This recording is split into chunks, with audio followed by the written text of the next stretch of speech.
Hi, welcome to Get Person with Finance. Today I have a question: how do I know or formulate my risk tolerance?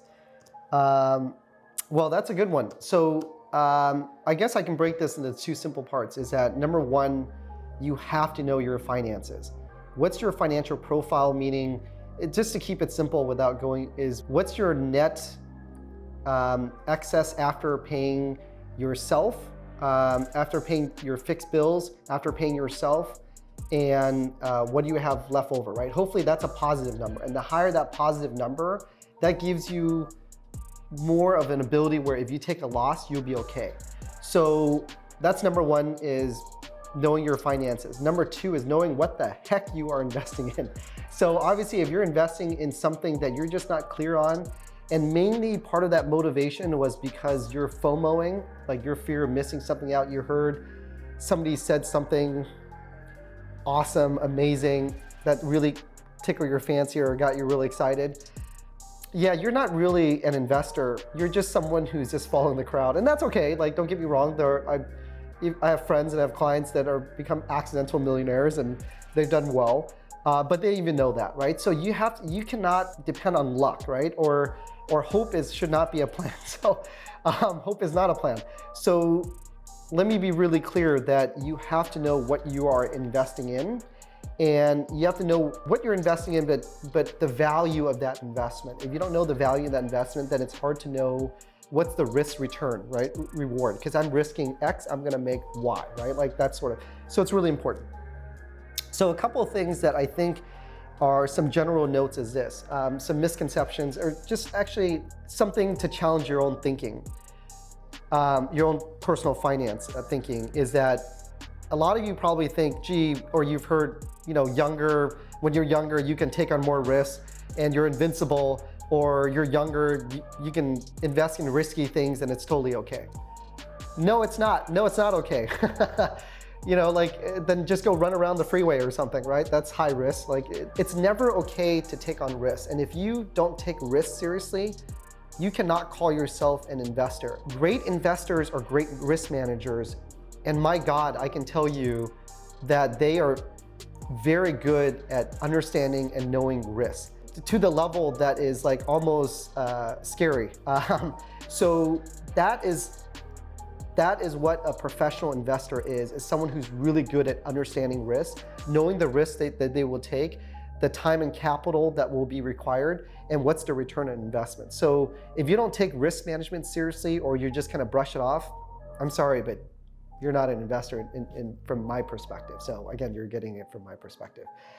So that's really, really important. So really, the logic is the reverse. So when you're older is when you can take on more risk. Is why?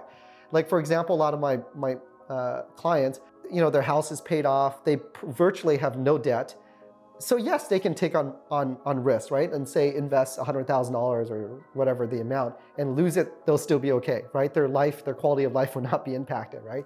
They'll just feel a little pinch and they'll be fine. Imagine that you're in college, you're out of college, you have your own home, you have a second home or whatever, and then now you do an investment, depends on that tier, and then you lose money. As much as a lot of people they don't take it seriously, they always say, oh, it's okay if I lose it.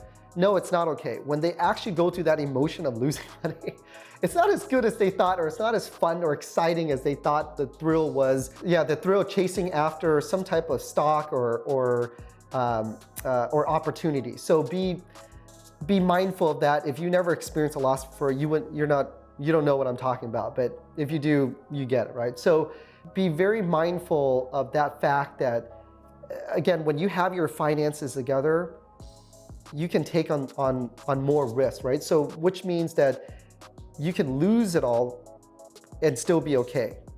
And if you're really smart and you're looking at good investment where if you lose one, if you win 2, 3 or more, right? So that's really good risk management. So there's a lot of thought process behind that, but I just want to challenge your thinking that I don't believe that's true, that when you're younger, you should be reckless. You should be, reckless and just blow past the whole due diligence process of reviewing what the investment is, and the risk that's involved, right? So, and what that would mean to you emotionally, I mean, from a time and a money perspective, because let's say you lose like $1,000, my God, that's a week's worth of pay.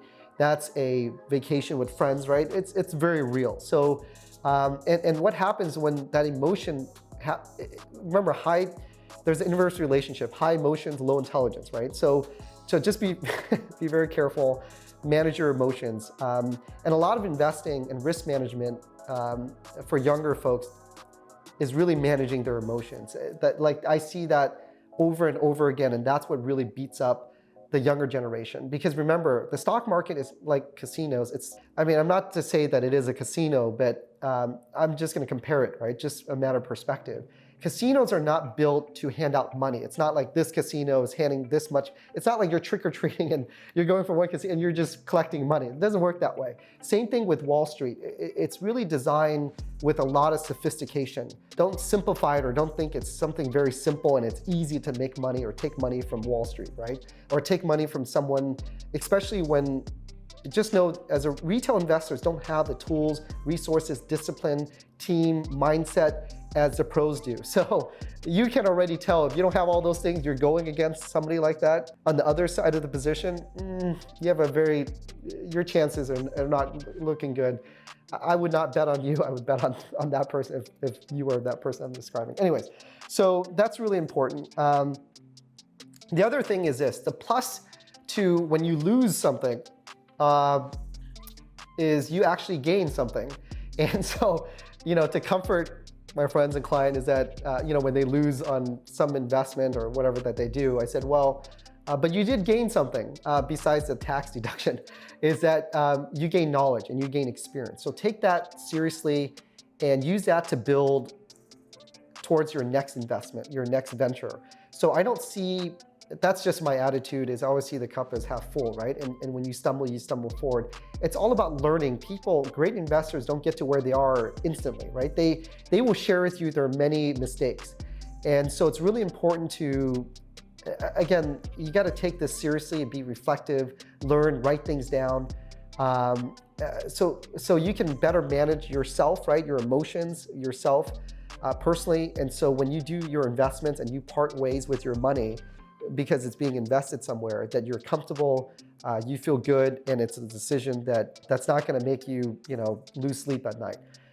So going back, it's just like when it comes to formulating your risk tolerance, is that it's per investment. So don't ever think that, like, oh, I'm younger, like I can tolerate this investment, so I'm going to use that same risky investment as a gauge for this investment. Every investment, it's its own self, and you cannot see that as it's just like, for example, a lot of people think like a slot machine, right? Just to use the gambling analogy or example, is that people think that by playing the slot machine, the more they pull on the lever, play the slot machine, the better their chances. That's incorrect, because every chance that they pull is independent. So every time they pull the lever, they have 1 out of like 10 million chance of winning, right? So they're mistaken to think that the more I play, the chances are better. That's not correct. So just like you're investing in something very speculative you don't know, and you figure, hey, diversification, I heard something about diversification, so you're gonna buy more risky things. That doesn't that doesn't help your case, right? So again, take things seriously, think things through, be critical. And diversification is you want to diversify in different sectors and different asset class, not like just buy the same things just with different names, right? Think beyond that. Just think more critically. So there's a lot of tools to risk manage, not just diversification, like how you size, how do you position the trade, or any, you want to take a debt position in the investment, or you want to take an equity position in the investment, like if you're investing in a business or whatever venture. So yeah, but again, what you gain, the good news is you always gain experience. So when you lose something, I've learned from a great mentor, he's actually my business partner too, is make sure it's a good loss. So one that you can learn from, one that you know why you lost, or why that was a bad investment, right? And then make sure you do not make that same mistake or similar mistake ever again, right? That's being smart and stumbling forward. So I do have a story to share that I have a client that, he sold his business, took the large proceed from that business and invested in the stock market during the pandemic, and he did really well. And he has no investment background because he's in the medical field. Long story short, he made a lot of money, like more. It would change a person's life. Let's just put it that way, an average person's life. And he kept dialing up his risk. And I remember talking to him. He was joking with me that, boy, I can quit what I do and just do this full time because it's so. I'm making so much more money than what I do, right, with my practice. And long story short, I've been talking to him throughout because he's also our tax client.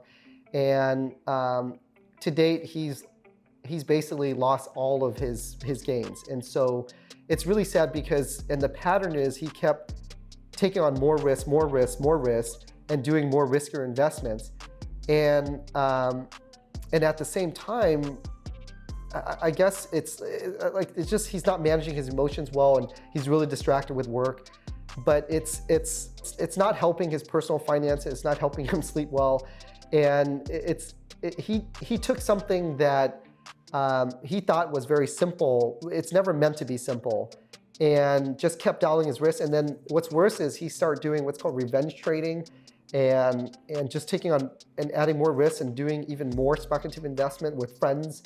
And I asked, with some friends too, and I asked, so it's just not you that are losing money, your friends are losing money as well too, right? And he said, yes. And so he basically said, I waved the white flag, I'm not doing this anymore. And so that's really sad for me because, again, that's a good example of someone who didn't have much of a foundation. And sometimes, the worst, have you ever heard this where the worst thing that can happen to you is early success, right? Or really quick, fast success. That's like a bad thing because it makes you think like you're the exception to the rule, like the law of gravity doesn't apply to you, and that things are easy. And so because of that, it just kind of clouded a lot of his judgment, his better judgment. Let's just put that, because with his business, he's not like that. But when it comes to trading and being in the market because it was so exciting with his friends, he kind of let his guards down, but he's learning from it. And so I told him like, hey, look, you now have a big tax deduction. But moving forward, he's realizing the mistakes he's making. And so we're talking things through to make sure that he doesn't repeat these mistakes again. So again, to answer the question again when it comes to risk tolerance is that it's different for everybody. And it's not as simple as low, medium, or high. It's a lot more specific to that. So you really have to really be reflective, know your finances, and know specifically what you're investing in, and how does that specific investment fit into your overall finances and your quality of life, right? How is that going to affect you if something were to happen? So, and I'm sure in future videos we'll talk more about having a checklist and things like that. But hopefully that answers the question. With that, please like, subscribe, and I'll see you in the next video. Thank you.